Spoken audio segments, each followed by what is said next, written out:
Portugal defeats Spain in the finals of the Nations League, with the game being 2-2 in normal time, with goals by Nuno Mendes and Cristiano Ronaldo. Then heading to extra time, with both teams going back and forth, chance after chance, making the game continue going to a penalty shootout, with a save by Diogo Costa and winner by Ruben Neves. Cristiano Ronaldo wins his third title for Portugal, 5 years from their last win back in Nations League 2019. Ronaldo still showing he got what it takes to continue winning big games against big teams, aiming for that World Cup here in the United States. Very important win for Portugal, boosting them around, telling the world, don't forget about them. Portugal are filled with young and experienced players, proving the world that they are favorites to win next year's World Cup. Spain was one of the better teams for the first 30 minutes, with Portugal not keeping control of the ball, with huge chances created by Nico Williams eventually got Spain the first goal of the match by Real Sociedad's Zubamendi. Portugal began to pick up in form with amazing performance by young left back Nuno Mendes, proving that he's not just one of the best left backs in the world, but one of the best players in the world. This game was a back and forth game with possession and game brilliance from both sides.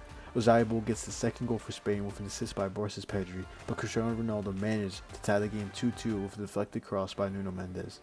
Game went past normal time and extra time, which led them to a shootout to determine the winner with a miss by Alvaro Morata, with a great save by Diogo Costa and one last kick from Ruben Neves, wins Portugal the Nations League and puts Portugal as champions once again, and puts them as the first ever team to win the competition more than once. Portugal are champions. For me, only reason I really wanted Portugal was to win. It's funny to say because Spain has a lot of players I love watching and, just amazing star talent. Same with Portugal, don't get me wrong. But the key reason I wanted to see Cristiano Ronaldo lift one last trophy before he retires. Ronaldo's at the end of his career. And I haven't seen him lift a trophy since Real Madrid. He lifted Juve, but I didn't watch his Juve games. Last trophy I saw him lift was that Saudi Cup that against Al whatever, I think a year and a half back ago. But people don't count that. So the last trophy for me I really saw him win live was that 2018 Champions League final. That was the last trophy I seen. So I wanted to see him lift. And the Nations League, you want to say that, but for the Nations League back in 2019. But this match was such an important match. Just to fulfill something I really wanted. Here in this match, Spain were just the better team for the first 30 minutes. Portugal, I noticed a lot were losing a lot of possession of the ball really early on. They couldn't keep the ball. They were missing key passes. Key thing people was really unhappy about with the starting lineup. He started Alberto, wasn't Martinez started Ruben Neves down at right back again, which people just shocking. He wants to make a way so Bernardo Silva starts in this game, but I feel like you should. If you have one of the two best midfielder partnership duo at the moment right now, just won the Champions League, you gotta start them at their natural positions together. You saw what they've been doing with PSG all season. Might as well bring it with Portugal and see what they do against them. So it was lined with Diogo Costa expected, Mendes, Inacio, Ruben Diaz. Towards the second half, I was surprised with Vega from Chelsea instead of Antonio Silva. It was just substitutions. People were unhappy with Pedro Neto. For me, Neto wasn't as bad as people were saying that he's played. I don't think Pedro Neto wasn't. He had moments where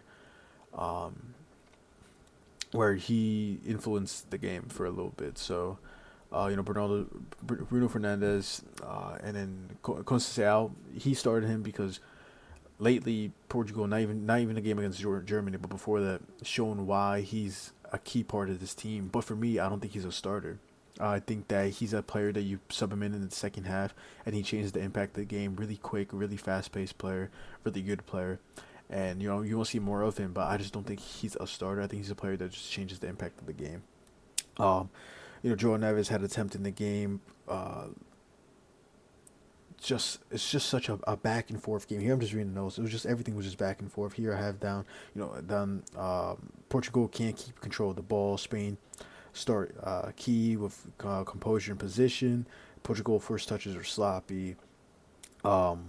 Right hand side for Portugal was just easy to break through which it was. You didn't have a proper defensive player down playing there. You have Joao Neves instead of Nelson Semedo or Dalot. So that really, I feel like, impacted the game heavily for Nico Williams. He was just able to run free through down down his right hand side because you didn't really have anybody. the right hand side for Spain, because you have really nobody that's taking care of that position. Similar, if you want to say like Real Madrid. Lamine Yamal was just not it. Here I just said for the first 30 minutes he wasn't it. The entire match he was just not performing as usual.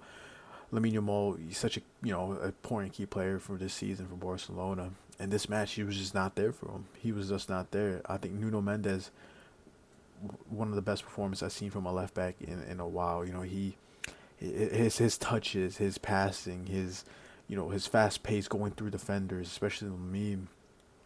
He's just such a key player in this team, getting the ball forward, changing the pace of the game. Just amazing from Nuno Mendes. Um, Here we saw Zubamendi's goal. Just for me, it's just terrible from Portugal. Just letting it go through. Same hit with Zarbo's second goal. Somehow they're just able to get them through to their players and manage just inside the box and just manage to score. That's how they scored both goals. Really, the first goal was a mistake from Joao Neves. He kicks it straight to Zubamendi, and Zubamendi just kicks it in. Um, and then the second goal for Spain was just Zarbo just uh, it was people were saying a foul before the play, but it wasn't. But then, I feel like this impacted how Portugal were just playing for this feeling, but that's no excuse. Um, so those two first goals for Spain. Portugal, Nuno Mendes was just a beautiful goal. Just managed to go through the whole team and then just slots it down bottom right. And the second goal for Cristiano Ronaldo, which I did not expect. People. It was funny. The commentators were saying, should Cristiano Ronaldo even start during these big games? Cristiano Ronaldo's hitting his age where he's not at his best anymore, and then he's going against these new, young, fast-paced players, and he's not able to catch up. Which is, I'm not gonna lie, is true. Ronaldo, this match um, was just not it. People saying he should not start for Portugal, which I can see why. But then he does something like this, which just changes everyone's mind. Cristiano Ronaldo by far was not one of the best players in that pitch. Cristiano Ronaldo was losing the ball. He had moments, of course, where he managed to get the ball, keep doing some passes, stuff like that. But to keep up with the pace of the game was not it. Hence why he got hurt in the second half. So, but it was just funny how the commentators were just talking. They weren't talking down on him. They're just saying, which is true, which was true. Cristiano Ronaldo's, he can't keep up, but somehow he gets that goal against Germany and also against Spain, one of the two best nations in the world right now. I'd love to see it. Love to see it with the Cristiano Ronaldo. Um, a fight happened towards. I think it was this fight happened starting towards the extra time. But right there, I stopped writing notes because I was nervous. I really wanted to see Portugal win. I'm a huge fan of Spain. With such amazing players they have, especially with Real Madrid, Dean Huijsen, starting there. Love to see it for um for Real Madrid players finally getting sure he just joined Real Madrid as well, but finally them getting the attention that they deserve. Extra time is just going back and forth, back and forth, back and forth for both countries really. But I think Portugal were doing better towards the extra time than Spain, which really confused people was the substitutions. Um, I really think if Balde Cucurella wasn't bad this game, but I think Balde would have done a huge more impact down that left hand side than Cucurella. Um, he subs out Pedri 70th minute, which I think was just the wrong decision from De La Fuente. I think De La Fuente, he made a bunch of new changes during this. He didn't start Moreno. Um, he didn't start Pedro Porro. He instead played Oscar Mingueza.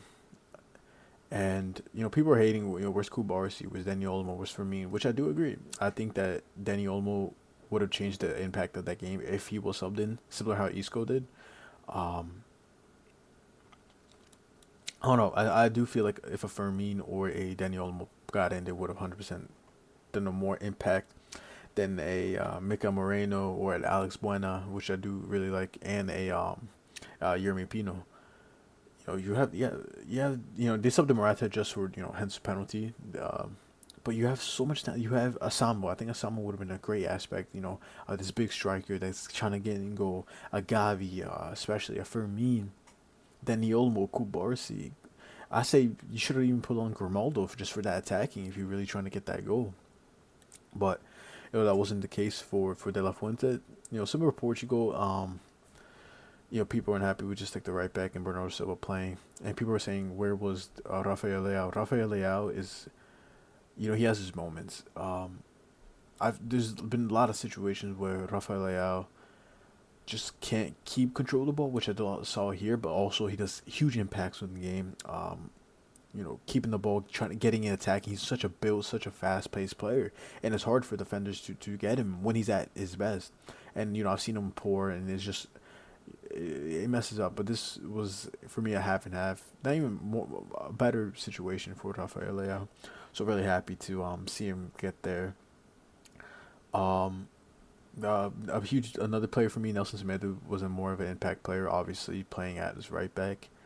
Um, but yeah, that's the substitutions really for that game, which people didn't really agree on. But yeah, Portugal were champions. One thing people are saying is this is a friendly. I hate that agenda when people say it's a friendly. Sure, it's not the biggest tournament in the world, but for me, it's a trophy that every player is going 100% in during these knockout stages. Sure, people probably might not care about during the group stages, whatever. But no team is coming to this tournament in the final four, in the final eight. Oh yeah, I don't care if we lose or win. No, every player is coming to this to win. It's not just like a one. It's not just like a winner of this tournament and winner of that tournament going against each other like a Super Cup, like the final, the Finalissima, or whatever. This is a long weighted tournament. I don't want to say like a Euros, but it's similar to a Euros where countries are going against each other for a long periods of time, trying to get top of their groups, trying to go through the knockout stages and trying to go to the final. That for me, that's not a friendly. It's definitely not a friendly. Um, this is 100% a huge impact trophy, which is not as big. If you want to say this is for me, this is like a a domestic cup to a Champions League. People still want to win. People want to win anything they can. I guarantee you, Lamine Yamal wanted to go 110% in this match. 100 players are, they're not going back to the dressing room saying, "Oh well, we lost the friendly. Oh well, this is not no Audi Cup. This is not the U.S. preseason tour. This is not the Hong Kong trophy. This is 100% a real domestic top, not top trophy. Not definitely not a Champions League or a Euros or Copa America. People want to say similar to Copa America, but a World Cup, no. But this is a key important trophy, and people trying to take this away from Ronaldo, saying he's celebrating crazy for winning a Mickey Mouse, a friendly trophy is just nonsense. It's not. It's a real proper trophy. Players are 100% going and try to win this. It's not a friendly. This is not a friendly. But yeah, that's pretty much the narrative I had to say about that. I think it was just really dumb narrative there. Um, but yeah, that's pretty much what I have on the take of this game. Really entertaining game. Sucks it had to be Spain. A country that has a lot of players that I like. Um, but really happy to see Ronaldo lift one more trophy before towards the end of his career, even if he is playing in next year's World Cup here in the U.S. But hope you guys enjoyed, and yeah, we'll see you guys next time.